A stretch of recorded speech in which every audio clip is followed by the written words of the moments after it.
2020-2025. Artículo 3, inciso 1.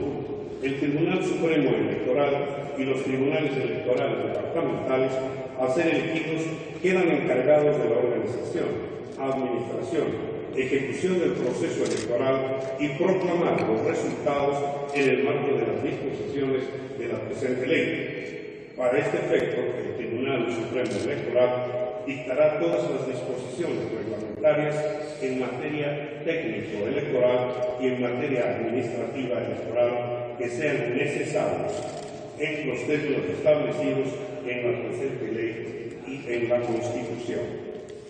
Inciso segundo. El Tribunal Supremo Electoral, dentro de sus funciones reglamentarias, administrativas y ejecutivas, aplicará todas las leyes, decretos, resoluciones, reglamentos y otra normativa vigente electoral preexistente, únicamente en los aspectos que no sean contrarios a lo establecido en la presente ley y en la Constitución Política del Estado. Capítulo segundo. Elección de vocales del Tribunal Supremo Electoral. Artículo 4. De forma excepcional, las y los vocales titulares y suplentes del Tribunal Supremo Electoral cesarán en sus funciones a partir de la promulgación de la presente ley. Artículo 5. La Asamblea Legislativa Nacional realizará un nuevo proceso de elección de vocales del Tribunal Supremo Electoral en un plazo máximo de hasta 20 días calendario desde la aprobación del reglamento. Artículo 6. Las y los vocales electos durarán en sus funciones 6 años, sin posibilidad de reelección. De la composición total de sus miembros, al menos 2 serán de origen indígena, originario, campesino, y al menos 3 serán mujeres. Artículo 6. La posesión de las y los nuevos vocales electorales deberá realizarse al día siguiente de su elección, debiendo iniciar sus funciones a partir de su posesión. Capítulo 3. Tribunales electorales departamentales. Artículo 8. De forma excepcional, las y los vocales titulares y suplentes de los tribunales electorales departamentales cesarán en sus funciones a partir de la promulgación de la presente ley. Artículo 9. Inciso 1. La Cámara de Diputados emitirá un reglamento que establezca los criterios, parámetros y procedimientos de evaluación y designación según capacidad y mérito para la preselección y conformación de las ternas de postulantes en un plazo de 3 días calendario a partir de la promulgación de la presente ley. El mismo será remitido en el día a las asambleas legislativas departamentales. Inciso segundo. Las asambleas legislativas departamentales realizarán un nuevo proceso de la selección de ternas para la elección de vocales del Tribunal Electoral Departamental en un plazo de hasta 20 días calendarios desde la recepción del reglamento aprobado por la Cámara de Diputados. Inciso tercero. Las ternas seleccionadas deberán ser remitidas a la Cámara de Diputados en el día de la selección. Artículo 10. Inciso 1.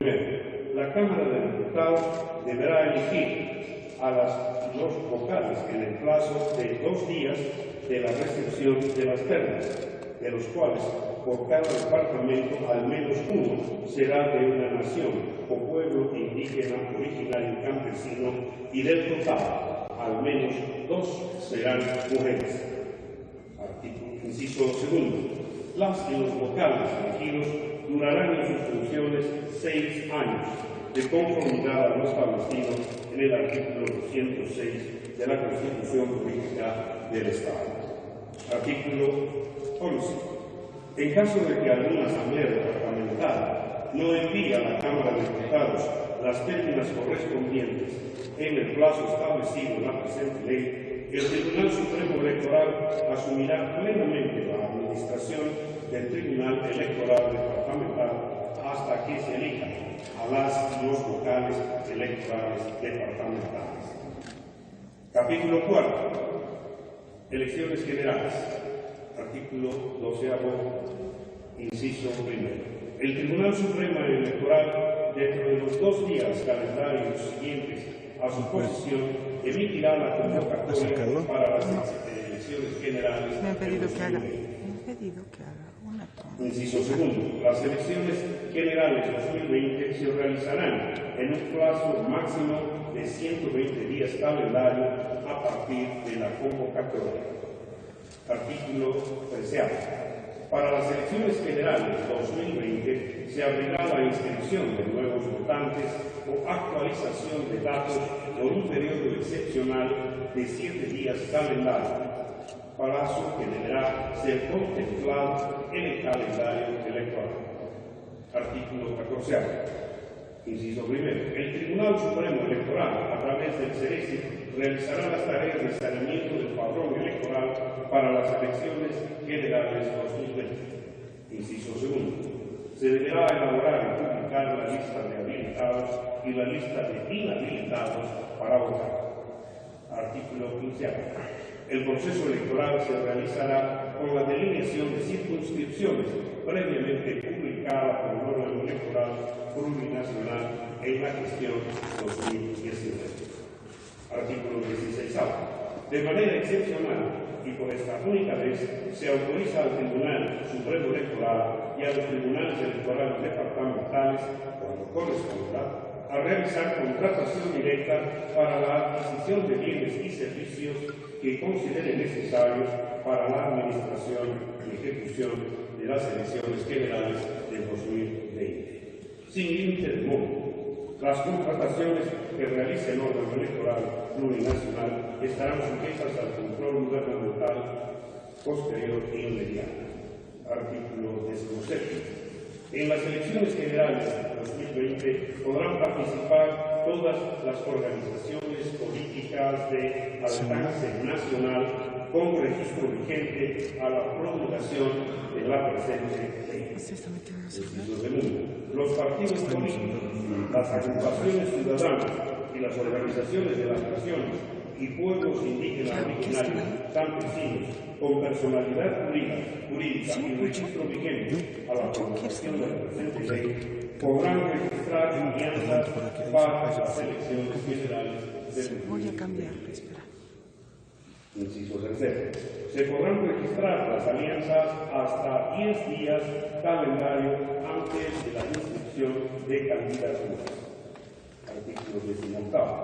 Las candidaturas para las elecciones generales de 2020 serán presentadas ante el Tribunal Supremo Electoral en la fecha definida en el calendario electoral. Artículo 19. Inciso primero. Las y los candidatos a presidente o presidente del Estado y vicepresidenta o vicepresidente del Estado, senadoras o senadores, diputadas o diputados y representantes ante organismos parlamentarios supraestatales serán propuestos por organizaciones políticas y alianzas, cumpliendo los requisitos establecidos en la normativa conforme al calendario electoral emitido por el Tribunal Supremo Electoral. Inciso segundo. Las y los ciudadanos que hubieran sido reelectos de forma continua a un cargo electivo durante los 2 periodos constitucionales anteriores no podrán postularse como candidatos al mismo cargo electivo. Artículo 20. Las disposiciones sobre difusión de propaganda electoral y estudios de opinión en materia electoral deberán ser reguladas por el Tribunal Supremo Electoral, ajustándose a lo establecido en el calendario electoral. Artículo 21. Inciso primero.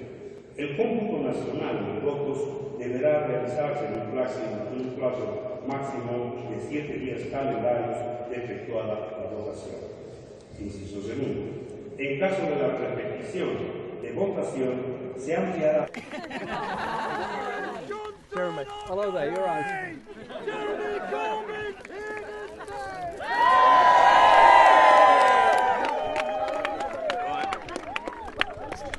Sorry, I will move out your way in a second, sorry.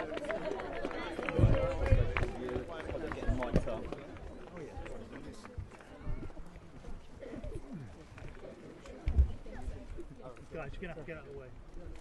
Thank you everybody for coming down to Thurrock today. Thurrock is a wonderful constituency, one that all of us who live here are extremely proud to say that we live here. However, we have a Conservative MP who holds this seat by a very small majority, and we are crying out for Labour representation over her. I'm delighted for all of you to come down today, and especially a huge honour to introduce Jeremy Corbyn.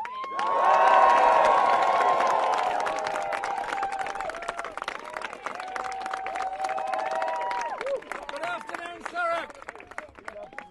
This is our manifesto. This is our manifesto to give decency in our society, to give hope to people, to right the wrongs that have happened over 10 years of austerity. Right now, in Telford in the Midlands, the area where I grew up, the Conservative Party is launching its manifesto. A manifesto paid for by billionaires, written for billionaires, and will be delivered for billionaires, but the problem is the rest of us will have to pay for it. And so, when you've got a Conservative Party that has been in coalition government or government on its own for 10 years, made the political choice in 2010 of austerity on the people of this country, it's not them who pay for it. I'll tell you who pays for it. Those people sleeping rough with nowhere to live. Those families being moved on to universal credit, going into debt before they get any benefit. Those people in the unregulated private rented sector losing their homes. Those children going to school hungry because their parents are on such low wages or they're on benefits themselves. The million people that have had to access food banks last year, all those that pay the price. And there are those older, in middle age, who thought life was going to get better for them. They'd worked hard, they'd brought up their kids, they'd got their own place and thought things were getting better for them.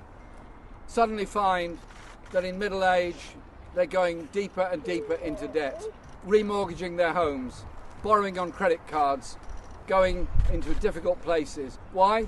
Because they've got to pay for their kids to go through uni, or to help them get housing, or to pay, and sometimes all of it, the social care needs of elderly parents.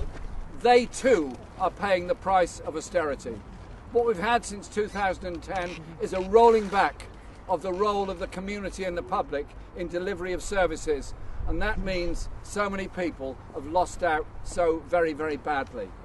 Our manifesto, written not by me, but written by a lot of people in our party office, in our head office, in offices all over the country, but also written by the members of our party and the many community organisations, the 500,000 people who are members of the Labour Party, all in their own way made their contribution to this. So this manifesto is a seriously thought out and costed document. Seriously thought out and costed because there are so many things that we have to do. Take education, for example. Many of you will have children in primary schools or secondary. All of you, I'm sure, would have at some point received the begging letter from the school. Moral pressure on you, please support the school, we're hard up. We all want to support our schools, we all do our best for them. The problem is, if you're wealthy, it's easy to support your school. If you're not, it's harder. Therefore, the schools in wealthier areas get more money than the schools in poorer areas. And when the government said it was introducing a fair funding formula for education, dear old me, I thought that's a good idea. Fair funding sounds a great idea. I didn't realise they'd got George Orwell in to write it, and it was based on 1984. It was the very opposite of fair funding. It was taking money away from those schools that needed it. And our National Education Service will change the whole nature of education, because we're saying, let's take the commodity out of education and insert the right to education, the right to learn, and the right to learn. So, freedom nursery places for all 2 to 4-year-olds. Properly funded primary schools. Proper employment of teaching assistants in those schools to help the kids that need the most assistance, particularly those going through stress and in sometimes mental health difficulties. And also funding for arts and music in schools so that all children get to learn musical instruments, which helps them in so many other ways as well. And ending Key Stage 1 and Key Stage 2 testing and replacing Ofsted with a supportive inspection system that does look at how schools are getting on, but also helps them to put it right rather than just punish them for perceptions of being wrong, and rebuilding that community of schools through a local education authority, and treating those that do vocational education as just as valuable and just as great a contribution to our society as those that are undertaking academic education in university. And I'm very proud of what we're proposing there. And as with 2017, we will be ending student fees in university and restoring and it will be paid for by a modest increase in corporation tax, not even to the levels of 2010, but will help us to be able to pay for that.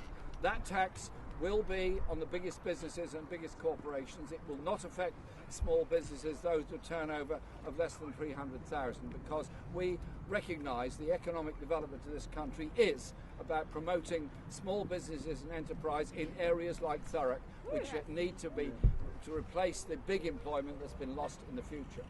But then when you talk about employment practices, yesterday I was outside an Amazon warehouse in Sheffield, and there's a very big Amazon warehouse in Tilbury also. And I met a lot of people outside that warehouse, queuing up in vans, hoping to get a day's work delivering for Amazon. Good luck to them. Except they didn't know if they were going to get any work. They didn't know how much work they'd get. They didn't know whether they'd make any money yesterday or none at all. And there are 1 million people across the country who, like the dock workers of the past that had to queue up and see if the employer would give them a day's work, now spend a day staring at their mobile phone, hoping a text message will come through saying they've got work tomorrow on a 0 hours contract job. That is unbelievable levels of stress on people. If you're trying to feed children, look after a family, and you've got no certainty of what your income will be, that stress is unbelievable. And so it is time we started rebalancing employment practices and employment rights in this country. So under a Labour government, a number of things will change very, very quickly. One, from day one of your employment, you will have full employment rights, including access to employment. Point two, we will recognise that the minimum wage is not sufficient, and we will introduce a living wage for all workers, including young workers, of £10 an hour by 2020. And that we will improve through the National Education Service the quality and access to apprenticeships within our society, because I do believe some apprenticeships are absolutely brilliant, some need some reform, and the studying that goes with it needs to be looked at quite carefully. Our National Education Service will do all of that. There's so many things in this manifesto I'd like to talk to you about. I just want to mention 2 other things. When this government went into office in 2010 in coalition with the Liberal Democrats, they changed the state retirement age. A large number of women lost out very, very badly, known as the WASPy women. We will right the wrong that was done to the WASPy women at that time. And we've announced this today. John McDonnell's announced it today. It's all over the front pages of most of the papers. And anyone that challenges or questions us on this, I simply say this: we have a moral debt to those women. They were misled, they were badly treated, and I meet WASPy women all over the country who come to me in tears because of the problems they've got, because they didn't know what the retirement age was going to be, and they've lost out very badly, and some are living in very, very difficult circumstances indeed. And so we will right that wrong. And when Boris Johnson simply says he's not going to do it, he's got no money for it, I simply say, as a country, when we've morally treated one group of people so badly, these are women who've worked their lives, they've worked as carers, nurses, teachers, doctors, They've worked in supporting their families, they've worked in shops and offices and factories. They deserve fair and decent treatment. And under a Labour government, they will get that fair and decent treatment. I am very determined to achieve that. Our National Health Service is becoming one of the features of this election. And I feel passionately about our National Health Service, about the principle of healthcare free at the point of need for everyone. It was a Labour government's achievement after the Second World War. But as Boris Johnson glibly says, we'll get Brexit done. We'll get Brexit done. He keeps saying that. I'm not sure he's thought this thing through. Because when he says he'll get it done, he says we'll get it done by having a free trade arrangement with the European Union and a free trade arrangement with the United States. The first one would take many years to negotiate because of the demands that he's placing. The second would be with the United States on its terms. Anyone who cares to look at what President Trump and his government are actually doing in trade negotiations would look with some skepticism at this claim. When we asked for the redacted documents, we got redacted documents, pages and pages of black lines through text, so there was no text whatsoever in the negotiating documents that both Theresa May's and his government has had with the United States. But the US Department did indeed publish something, and we read it very carefully, and it's absolutely clear there, plain as a pikestaff.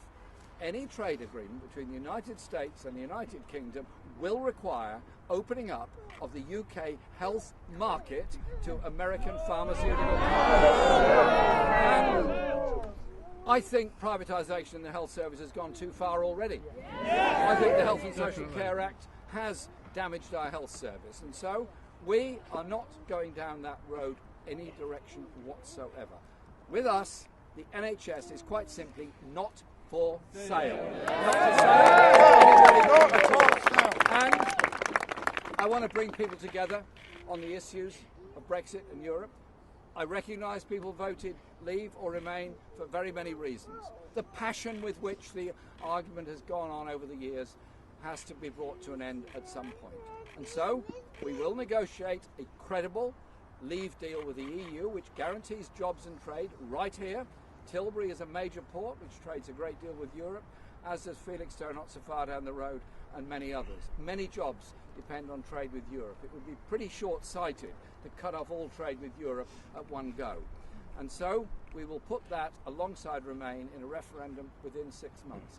My whole project has been to recognise the strength of feeling surrounding this, but recognise also people have a lot in common. They want jobs, they want good housing, they want a good future, and they don't want to see their rights at work or any other rights to environmental or consumer protections ripped up and taken away by a Tory government.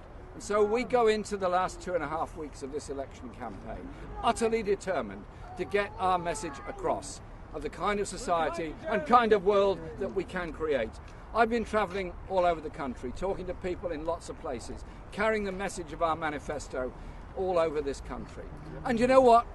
The levels of stress and insecurity that austerity has brought to modern Britain, those levels of damage to people's lives through mental health stress, and the opportunities that are in this document, the opportunities for investment in infrastructure and capital investment, and also the opportunities for investment through a green industrial revolution, where we create the jobs of tomorrow by preserving our natural world and environment, retrofitting our homes so that they don't waste so much energy, and developing wind, wave, solar-powered generation of electricity for the future.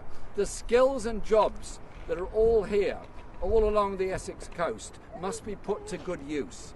And it's got to be that it's a Labour government that will make sure that absolutely happens. I want to build a society and country that cares for those that need support and care, but I also want to build a country and a society that makes it fit for that next generation. So when you're out knocking on doors, take your time, be patient, listen, talk, feedback, because our manifesto comes from listening, talking and feeding back. And in government we'll be a listening, talking, listening and feeding back government which will govern for the interests of the entire community. 9 years of austerity has seen poverty levels that I never thought I'd see again in this country. 9 years of austerity has seen investment in luxury homes kept empty as an investment opportunity for the super rich. 9 years of austerity has seen 150 billionaires in Britain. 9 years of austerity has seen roughly 25% loss in spending power of working class communities. It doesn't have to be like this. It won't be like this. We elect a Labour government on December the 12th. I promise you this, things will change for the better.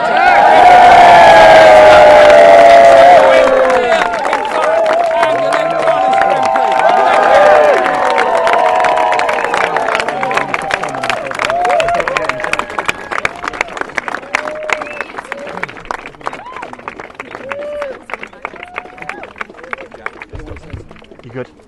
So, everyone, we are going... Hi Jack, I'm Jermey Corbyn. Hi, nice to see you. When I spoke to Philippa, she basically said WASPy response to Johnson. Yeah, I mean, there's obviously a few more questions about about the manifesto, the Concealed Manifesto, etc. And maybe tried and all that kind of stuff. Yeah, I mean, all those stuff, isn't it? Yeah, it's the usual stuff, I'm sure. To give them a broad sense of what to expect. Yeah, I'm sure there's going to be nothing out of the blue, I don't think. So.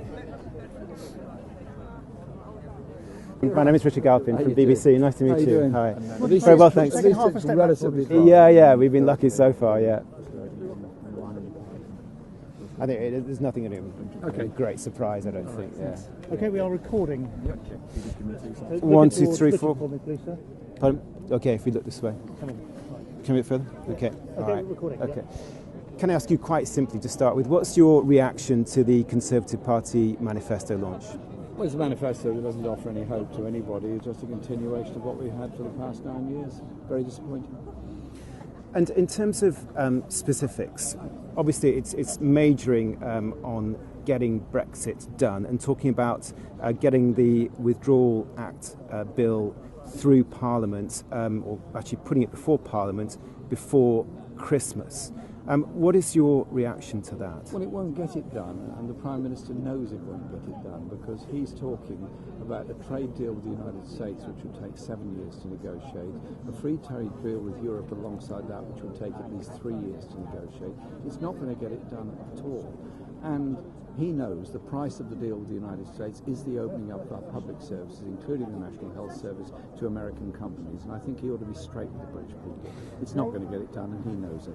If we had a hung Parliament and he still tried to push it through, would the Labour Party vote in favour of that deal? Well, this is speculation when we haven't even had the election yet. Let's be clear, Labour's position would be we would negotiate a credible option to leave the European Union whilst maintaining the trade access and rights and the Good Friday Agreement and put that alongside Remain in a referendum within 6 months. And so that would protect our jobs and protect our trade relationship when half of all our trade goes with Europe as it is. And that's what we will stick to in Parliament. The other sort of big headline from the Conservative Manifesto is this idea that there'll be no increase in income tax, VAT, national insurance contributions. That's likely to be popular, obviously, with a lot of working people. How concerned are you that might undermine the pledge or the offer which you're providing to the electorate? Well, our offer is that taxes will go up for only those in the top 5% of income brackets in this country, and I believe it is necessary. We've got to start funding our public services properly. That includes education, housing, our health service, and crucially, our infrastructure projects. We're the ones who've got a fully funded and costed manifesto. We're being totally open with people. 95% of the population will pay no more at all in tax or national insurance. Now, one obviously big issue which you've been highlighting is the WASPy women, the women who've lost out on their state pensions. You're talking about providing £58 billion to resolve this wrong, to make it right. But where are you going to get that money from? Can you really bring clarity to us on that? It will be done over several years, of course. It will not all be done straight away. I think it's a moral debt we owe to these women. The Prime Minister said he's simply not prepared to countenance funding it. Had a court case gone the other way, he would have had to fund it. We believe it should be funded, and it will come, obviously, from government sources, and that will include, obviously, borrowing, if necessary, at the time. But I just think there's a moral question here. We misled those women. They're in great stress, in some cases in great debt or poverty, as a result of a decision which they were not told about at the time, and I think we owe it to them, and I think as a country we should do just that. So, I mean, is the majority of this going to be covered by extra borrowing? It'll be covered by government expenditure at the time, because it's not all going to happen in 1 year, it'll be over several years. The SNP, Trident, the SNP obviously, it's a red line, nuclear weapons.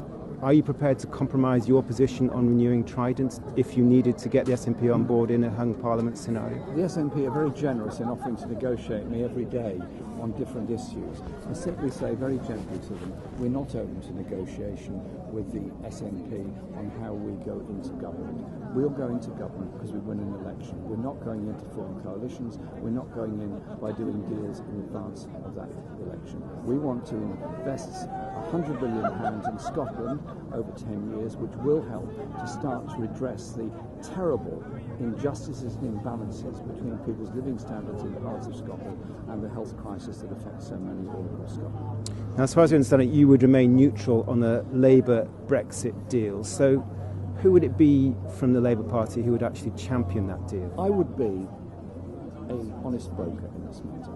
I will be leading a government which would have negotiated an agreement with the EU, a credible leave option, and put that alongside Remain, and implement the result of that referendum. Our party will obviously debate it at a special conference at the time of the conclusion of the leave negotiations. To me, this is a sensible and adult way of approaching an issue. It's about bringing people together, because many of those that voted Leave or Remain actually have very similar interests in living in a society where we actually help to eliminate poverty and inequality in the future. But can you give a name? Who would be the Labour Party grandee who would actually champion this? We're full of grandees. I couldn't possibly choose one at this moment. Give me a name. No, don't.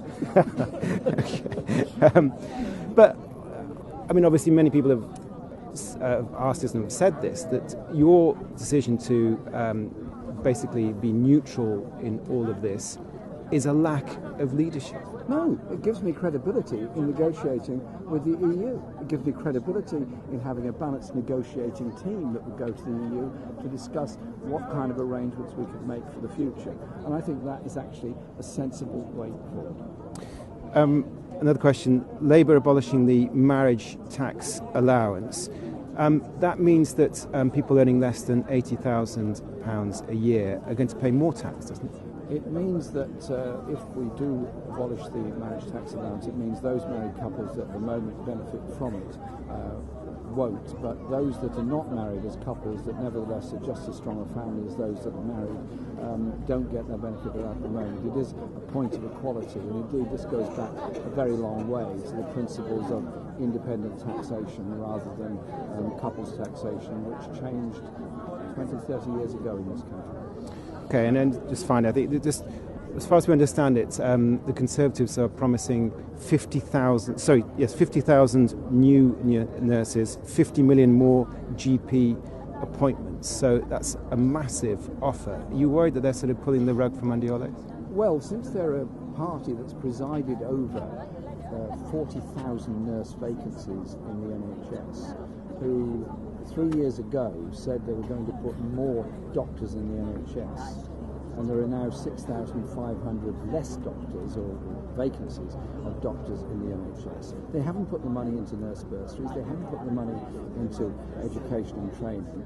They are simply proved they're unable to do it. We'll have to recruit nurses and doctors very quickly from wherever we can get them, but above all it has to be investment in nurse bursaries and training for the future. Great, thank you very much. Just make sure that we've covered everything. I think we've got everything. Yeah, thanks very much.